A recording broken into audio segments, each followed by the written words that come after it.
On Tuesday night, the big opening night of Star Wars, Ahsoka marked the beginning of the new Star Wars show. The new program follows Ahsoka Tano and many other fresh and familiar faces from around the galaxy. Many of the famous faces are from the popular Star Wars Rebels animated series. Star Wars, Ahsoka's first two episodes show that the show's heroes are in for an awesome journey, and we're here to explain it all. What happened in Ahsoka episodes 1 and 2? Former Imperial Navy head Morgan Elsbeth got arrested in episode 5 of season 2 of The Mandalorian when she refused to reveal Big Boss Thrawn's whereabouts. To free herself from jail in the first episode of the series, Ahsoka recruited the services of old Jedi dude Baylan Skoll and his disciple Shin Hati. Meanwhile, Ahsoka Tano obtained an egg from a temple constructed by the witches who use evil magic, the Night Sisters of Dathomir, that had a space map showing Thrawn's position. It is said that way back, a Jedi taught them the ways of the Force. The former Jedi Ahsoka needed assistance from Sabine, whom she hadn't seen in a long time, since the map required a key to be accessible.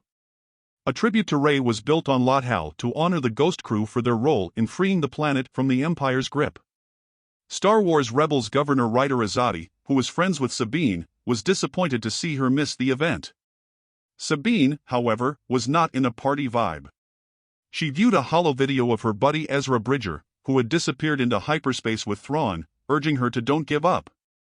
When Ahsoka and Sabine were reunited, the atmosphere was fraught with weird vibes. Conversation on board Ahsoka's spacecraft was awkward, so the two eventually turned their attention to the unexplained egg. Ahsoka refused Sabine's request to let her take the gadget off the ship. Sabine managed to steal it anyhow, and she should be commended for her cunning. She studied the egg from all sides in her old Lothal communications tower home before discovering the key and opening the map. On the other hand, Ahsoka told Hera's hologram that she regretted going to Lothal and that Sabine was as hard-headed as ever. Ahsoka thought back on her time with Anakin Skywalker when her Twi'lek buddy pointed out that her master undoubtedly found her to be challenging at times. She abandoned him and the Jedi before the conclusion of the Clone Wars, just as she abandoned Sabine, and thus she never completed her Jedi lessons. Sabine was blindsided by the hired gun Shin and her killer bots since she had no idea she was being followed. Sabine took out the lightsaber that Ezra had given her and fought off her attackers. She made a good try, but Shin slashed her in the stomach with a lightsaber and got away just as Ahsoka arrived. The first episode closed with a tribute to Ray Stevenson, who played Baylan until his death in May. It was dedicated to Ray, our good buddy. The destiny of Sabine was revealed right away in episode 2.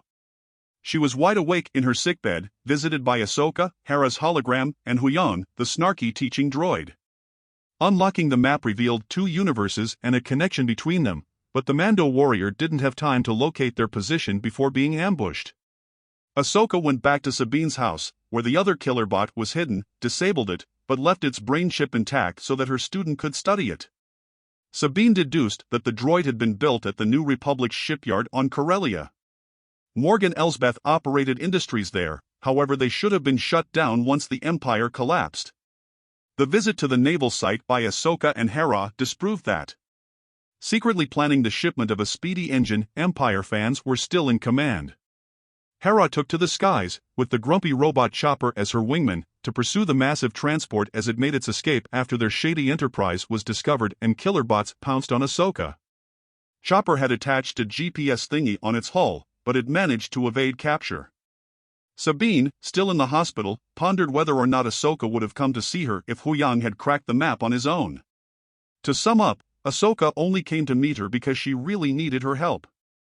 After that, Huyang kept badgering the defeated Mando about continuing her Jedi boot camp, but Sabine pointed out that she couldn't if Ahsoka didn't want to teach her. Huyang criticized her for making such an explanation and pushed her to continue. Following the droid's recommendation, Sabine went back to her house and retrieved her Mando gear. She also went to the memorial painting of Ezra's happy face and chopped her purple hair short. The transport has been in orbit above Cetos since Ahsoka arrived with word that Hera's tracker had been successful. They needed to get going.